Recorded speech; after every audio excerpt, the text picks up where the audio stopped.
আসসালামু আলাইকুম প্রিয় দর্শক, চ্যানেল আই সংবাদে স্বাগত। আপনাদের সঙ্গে আছি আমি সামির হোসেন। বিস্তারিত সংবাদের শুরুতে জানিয়ে দিচ্ছি ফ্রেশ আটা ময়দা সুজি সংবাদ শিরোনামগুলো।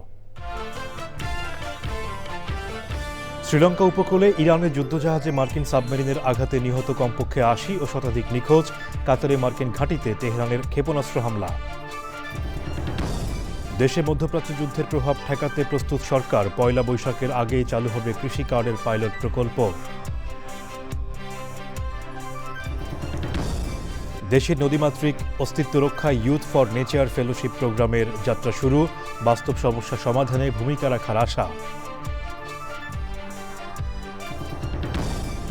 এবং চ্যানেল আইয়ের ওটিটি প্ল্যাটফর্ম আইস্ক্রিনে দেখা যাবে বাংলাদেশ পাকিস্তান ওয়ানডে সিরিজ। সবগুলো ম্যাচের ধারাভাষ্য প্রচার করবে রেডিও ভূমি।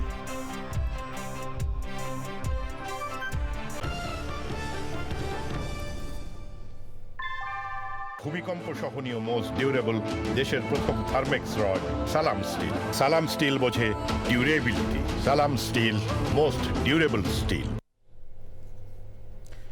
সংবাদ শিরোনামগুলো জানাচ্ছিলাম। এখনকার সংবাদ আয়োজন একই সঙ্গে চ্যানেল আই ইউটিউব চ্যানেল এবং চ্যানেল আইয়ের ওটিটি প্ল্যাটফর্ম আইস্ক্রিনে লাইভ স্ট্রিম হচ্ছে।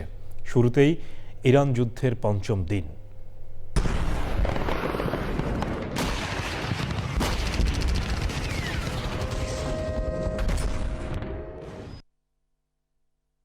ইরানের নিরাপত্তা সদর দপ্তর সহ বিভিন্ন লক্ষ্যবস্তুতে হামলা চালিয়েছে ইসরায়েল। পাল্টা ইসরায়েল সহ মধ্যপ্রাচ্যে যুক্তরাষ্ট্রের বৃহত্তম সেনা ঘাঁটি ও বিভিন্ন কনসুলেটে হামলা চালিয়েছে ইরান। শ্রীলঙ্কা উপকূলে ভারত মহাসাগরে ইরানের একটি যুদ্ধজাহাজ সাবমেরিন থেকে হামলা চালিয়ে ডুবিয়ে দিয়েছে যুক্তরাষ্ট্র। এতে জাহাজের ৮০ নাবিক নিহত ও শতাধিক নিখোঁজ রয়েছেন। ইরান হরমুজ প্রণালী বন্ধ করায় মার্কিন নৌবাহিনীর ট্যাঙ্কার সুরক্ষায় সেনা মোতায়েনের কথা জানিয়েছেন ট্রাম্প। ইরানে এখন পর্যন্ত ১,০৯৭ জনের বেশি বেসামরিক মানুষ নিহত হয়েছেন। বিস্তারিত সুব্রত গাইনের রিপোর্টে। মধ্যপ্রাচ্যে চলছে হামলা পাল্টা হামলা।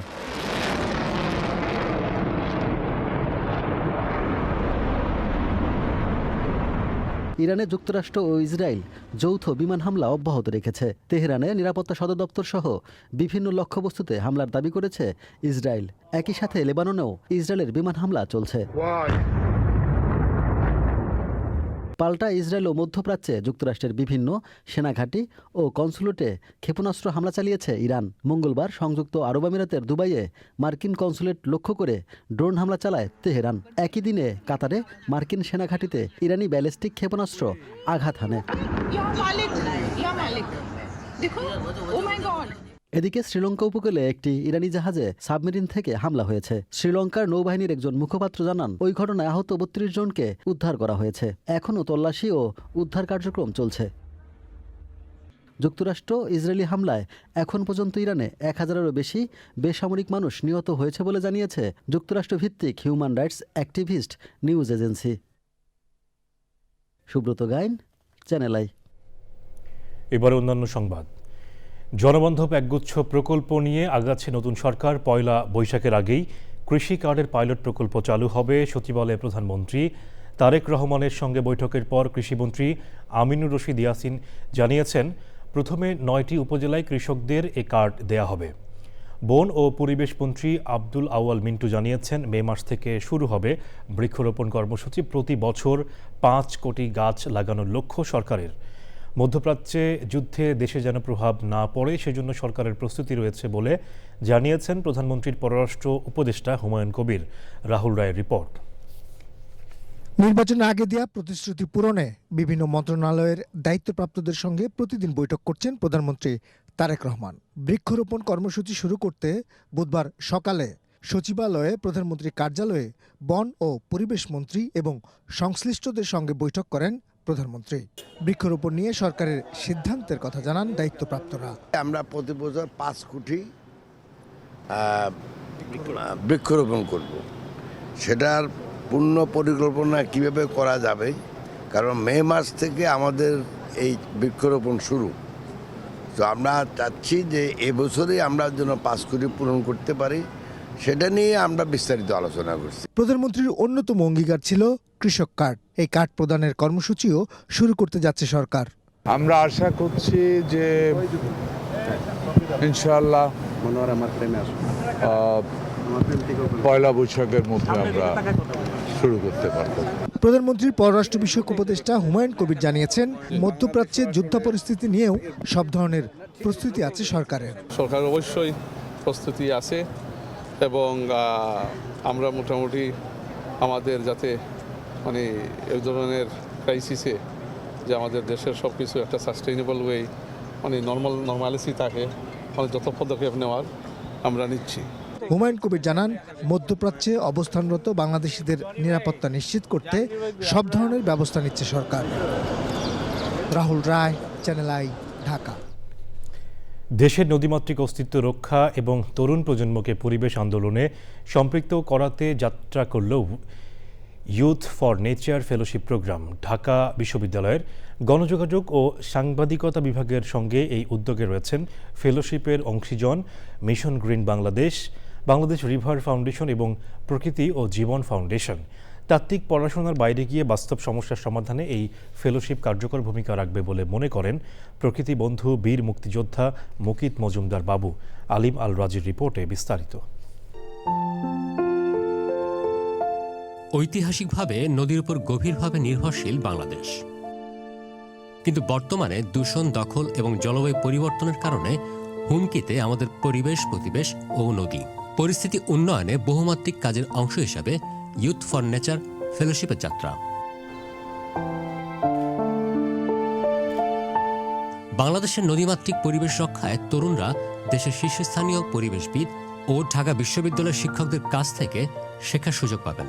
যারা সিলেক্টেড হবে তারা একটা ডাইভার্স এক্সপিরিয়েন্স নিতে পারবে, তাদেরকে বিভিন্ন রকম অ্যাকশন ওরিয়েন্টেড কাজের সাথেও যুক্ত করা হবে। তারা যেন রিভার নিয়ে বিভিন্ন রকম ইভেন্ট নিজেরাও অ্যারেঞ্জ করে, সচেতনতা মূলক আয়োজন করে। এর মধ্য দিয়ে আমরা 20 জন তরুণ গবেষক তৈরি করব এবং কর্মী তৈরি করব, নদী কর্মী তৈরি করব, যারা দেখা গেছে 4 মাস যাবত যাদেরকে বিভিন্ন প্রশিক্ষণের মধ্য দিয়ে তাদেরকে তৈরি করে তাদেরকে আমরা নদী রক্ষার কাজে নিবেদিত করব। সাংবাদিকতার তথ্য সংগ্রহ করার একটা প্রক্রিয়া, সেটা সম্পর্কে তারা ফ্যামিলিয়ার হবে, তারা প্রবলেমটার যে গভীরতা সেগুলো উপলব্ধি করবে এবং সেগুলো যখন তাদের লেখালেখির মাধ্যমে জাতীয় গণমাধ্যমে ডিসকোর্স নির্মাণ করবে, তখন এর মধ্যে দিয়ে কিন্তু আমাদের এই যে অডিয়েন্স যারা আছে তাদের মধ্যে এক ধরনের সচেতনতা তৈরি হবে।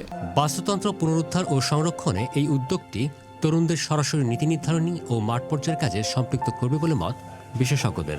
আমরা এই যে আলোচনা করব বা আমরা এগুলোকে তুলে ধরবো, কিন্তু আলটিমেটলি আমাদের অথরিটির কাছে যেতে হবে যে নদী যে দখল হচ্ছে, তাহলে হোয়াট আর ইউ ডুইং? আমার ওখানে যে অ্যাডমিনিস্ট্রেশন আছে, প্রশাসন যারা আছে, তারা কি করছে, তাদের কাছেও আমাদের যেতে হবে। আমরা এই যে যখন এই কাজগুলো করব, যে তাদের মতামতটা কি। প্রকৃতি জীবন ফাউন্ডেশন নানা ধরনের যে কর্মকাণ্ড করে যাচ্ছে সচেতনতা বৃদ্ধি করার জন্য, তার একটি নতুন সংযোজন হচ্ছে ফেলোশিপের মাধ্যমে এই কাজটিকে বেগবান করা এবং এখানে যারা এই এনভায়রনমেন্ট নিয়ে পড়াশোনা করেন সেগুলোকে যাতে তারা এগিয়ে নিয়ে যেতে পারে ভালোভাবে, সেটারই একটি প্রচেষ্টা কিন্তু শুরু হলো। এবং যে নদীমাতৃক দেশ বাংলাদেশ, সেখানে যে নানা ধরনের পলিউশন হচ্ছে এবং মাটি দূষণ, শব্দ দূষণ বলি এবং বায়ু দূষণ, সব দূষণের ব্যাপারে কিন্তু যাতে তারা যেন এগিয়ে আসে আরও জোরে সোরে এবং এটাকে আরও ভালোভাবে তুলে ধরে, সেটির একটি প্রচেষ্টা শুরু হলো এই ফেলোশিপের মাধ্যমে। তো এখানে আমরা 4টি সংগঠন এক হয়েছি। এই এখন মূল কারণটি হলো যে আমরা যেন এটাকে শক্তভাবে এগিয়ে নিয়ে যেতে পারি, তারই একটি প্রচেষ্টা এবং সেটাই আমরা করব যাতে বাংলাদেশটা ভালো থাকে, আমরা ভালো থাকি, আমাদের ভবিষ্যৎ প্রজন্ম ভালো থাকে। দেশের নদীগুলোকে বাঁচিয়ে রাখতে একদল নদীরক্ষক তৈরিতে দীর্ঘমেয়াদে এই ফেলোশিপ ভূমিকা রাখবে বলে মত সংশ্লিষ্টদের। আলিম আল রাজি, চ্যানেল আই, ঢাকা। ঘরের মাঠে পাকিস্তানের বিপক্ষে 3 ম্যাচের ওয়ানডে সিরিজ দিয়ে 22 গজে প্রত্যাবর্তন করবে বাংলাদেশ। ঢাকার মিরপুরের হোম অফ ক্রিকেটে সিরিজের 3টি ম্যাচ 11, 13 ও 15 মার্চ হবে। ম্যাচগুলো শুরু হবে বাংলাদেশ সময় দুপুর 2:15। বাংলাদেশ পাকিস্তানের 3 ম্যাচের ওয়ানডে সিরিজ সরাসরি দেখা যাবে দেশসেরা ওটিটি প্ল্যাটফর্ম চ্যানেল আই-এর আই স্ক্রিনে। বাংলা ধারাভাষ্য প্রচার করবে রেডিও ভূমি 92.8 FM। তানভীর আহমেদের রিপোর্ট। টি-20 বিশ্বকাপের দুঃখজনক অধ্যায়ের ধকল কাটিয়ে 2 মাস পর আবারও আন্তর্জাতিক ক্রিকেটে ফিরছে বাংলাদেশ দল। তবে পাকিস্তানের গণমাধ্যম জিও নিউজ বলছে, মধ্যপ্রাচ্যের সংঘাতের কারণে বাংলাদেশ পাকিস্তান ওয়ানডে সিরিজ নিয়ে কিছুটা অনিশ্চয়তা রয়েছে। ভ্রমণ ঝুঁকি বা নিরাপত্তা পরিস্থিতির অবনতি না ঘটলেই কেবল মাঠে গড়াবে সিরিজটি। সিরিজের সবগুলো ম্যাচ দর্শকদের কাছে সহজে পৌঁছানোর সব প্রস্তুতি নিয়ে রেখেছে চ্যানেল আই এর OTT platform iScreen. Bangladesh cricket board আইস্ক্রিনকে ওটিটি পার্টনার করায় বাংলাদেশ ও পাকিস্তানের ওয়ানডে সিরিজের লড়াই হাতের কাছে থাকা স্মার্টফোনে বা স্মার্ট টিভি স্ক্রিনে ম্যাচের লাইভ অ্যাকশন উপভোগ করতে পারবেন ক্রিকেট ভক্তরা। পুরো বাংলাদেশের সবাই আইস্ক্রিনের মাধ্যমেই পাকিস্তান ভার্সেস বাংলাদেশ 3টা ওডিআই ম্যাচ, ভেরি অ্যান্টিসিপেটেড একটা ক্রিকেট টুর্নামেন্ট, যে এটা ঠিক ঈদের আগ মোমেন্টে। সো লোকজন শপিংয়ে ব্যস্ত থাকবে, অনেকে দেশের বাড়িতে যাবে, হ্যাঁ, এবং ম্যাচটাও হচ্ছে ডে নাইট ম্যাচ। তো টিভিতে বসে খেলাটা দেখার থেকে dependency on watching it digitally, এই টেন্ডেন্সিটা অনেক বেশি থাকবে। সো আমরা আশা করছি আইস্ক্রিন সব দর্শকের খেলা দেখার যে ইচ্ছাটা ওটা খুব সুন্দর করে ফুলফিল করতে পারবে। রেডিও ভূমিতেও সিরিজের সবগুলো ম্যাচের লাইভ ধারাভাষ্য শুনতে পারবেন শ্রোতারা। আর ম্যাচ শুরুর 1 ঘন্টা আগে থেকেই প্রি ম্যাচ আলোচনায় সংযুক্ত থাকবেন ধারাভাষ্যকাররা। রেডিও ভূমি তো অনেকদিন ধরেই ধারাভাষ্য প্রচার করছে, কিন্তু মাঝখানে বিরতি ছিল। তারপরে হচ্ছে যে আমরা আবার শুরু করছি বাংলাদেশ পাকিস্তান ওডিআই ম্যাচ দিয়ে। 11, 13 এবং 15 তারিখে আমরা অন এয়ারে থাকবো। তো আশা করছি যে সেখানে আমরা আবার শ্রোতাদেরকে খেলার একটা পূর্ণ চিত্র সামনে তুলে ধরব। এই সিরিজ খেলতে 9 মার্চ ঢাকায় আসার কথা রয়েছে পাকিস্তান দলের। 2027 ওয়ানডে বিশ্বকাপের প্রস্তুতি এই সিরিজ দিয়েই শুরু করছে দুই দল। Tanvir Ahmed, channel I, Dhaka. মুক্তিযুদ্ধের ইতিহাস নতুন করে লিখতে হবে মন্তব্য করে মুক্তিযুদ্ধ বিষয়ক মন্ত্রী হাফিজউদ্দিন আহমেদ বীর বিক্রম বলেছেন, দেশের যেসব জায়গায় যুদ্ধ হয়েছে সব জায়গায় সরকার স্মৃতি স্থাপনা তৈরি করবে। রাজধানীতে বাংলাদেশ মুক্তিযোদ্ধা সংসদের ইফতার অনুষ্ঠানে সাবেক প্রধানমন্ত্রী বেগম খালেদা জিয়াকে দেশের প্রথম নারী মুক্তিযোদ্ধা উল্লেখ করে মন্ত্রী বলেন, পাঠ্য বইয়ে প্রথম নারী মুক্তিযোদ্ধা হিসেবে খালেদা জিয়াকে তুলে ধরা হবে।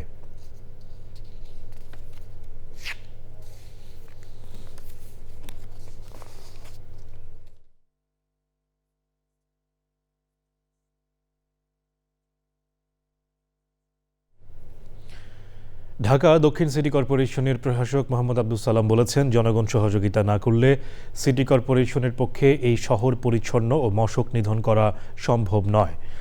রাজধানীতে মশার প্রাদুর্ভাব নিয়ন্ত্রণে ঢাকা দক্ষিণ সিটি কর্পোরেশনের 24 নম্বর ওয়ার্ডের উদ্যোগে মাসব্যাপী বিশেষ পরিচ্ছন্নতা ও মশক নিধন কার্যক্রম অনুষ্ঠানে একথা বলেন তিনি। এছাড়া রাজধানীর কয়েকটি ওয়ার্ডের ময়লা আবর্জনা থেকে তেল, বিদ্যুৎ, সার উৎপাদনের লক্ষ্যে পাইলট প্রকল্প চালু করার কথাও জানান ঢাকা দক্ষিণ সিটি কর্পোরেশনের প্রশাসক।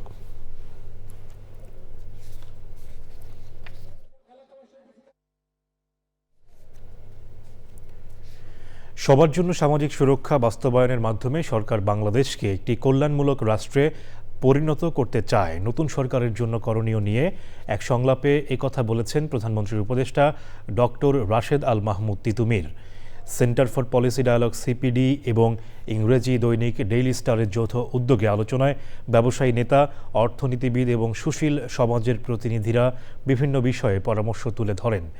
আগামী 6 মাস সরকারের জন্য খুবই চ্যালেঞ্জিং এবং স্পর্শকাতর সময় বলে একমত হন সবাই। মূল প্রবন্ধে সিপিডির নির্বাহী পরিচালক ডক্টর ফাহমিদা খাতুন অন্তর্বর্তী সরকার এবং তারও আগে আওয়ামী লীগ সরকারের সময়ের অর্থনৈতিক পরিস্থিতি তুলে ধরেন। এবারে আন্তর্জাতিক সংবাদ।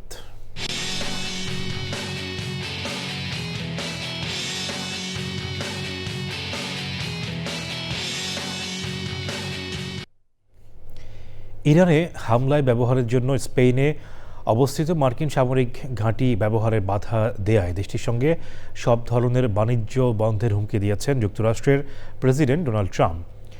তুরস্ক ভিত্তিক সংবাদ মাধ্যম TRT ওয়ার্ল্ডের এক প্রতিবেদনে এই তথ্য জানানো হয়েছে। তবে হুমকিতে নিজেদের অবস্থান বদলায়নি স্পেন, বরং যুদ্ধবিরতি ও কূটনৈতিক সমাধানের দাবি জানিয়েছেন স্পেনের প্রধানমন্ত্রী পেদ্রো সানচেজ। মধ্যপ্রাচ্যের ক্রমবর্ধমান সংঘাতকে কোটি কোটি মানুষের ভাগ্য নিয়ে জুয়া খেলার সাথে তুলনা করেছেন তিনি। এবারে খেলার খবর।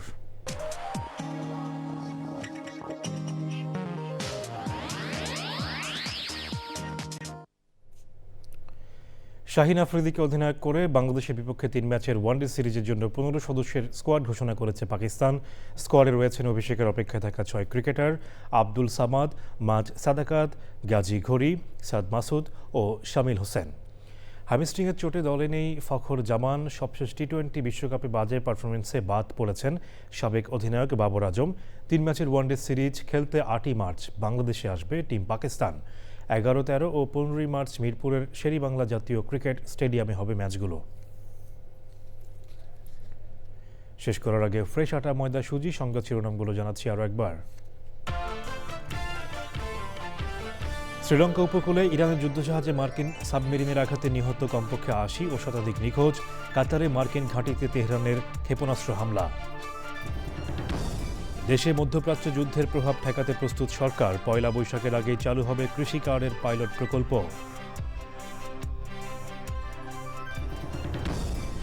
দেশের নদীমাতৃক অস্তিত্ব রক্ষা ইউথ ফর নেচার ফেলোশিপ প্রোগ্রামের যাত্রা শুরু। বাস্তব সমস্যা সমাধানে ভূমিকা রাখার আশা। এবং চ্যানেল আইয়ের ওটিটি প্ল্যাটফর্ম আইস্ক্রিনে দেখা যাবে বাংলাদেশ পাকিস্তান ওয়ানডে সিরিজ। সবগুলো ম্যাচ ধারাভাষ্য প্রচার করবে রেডিও ভূমি।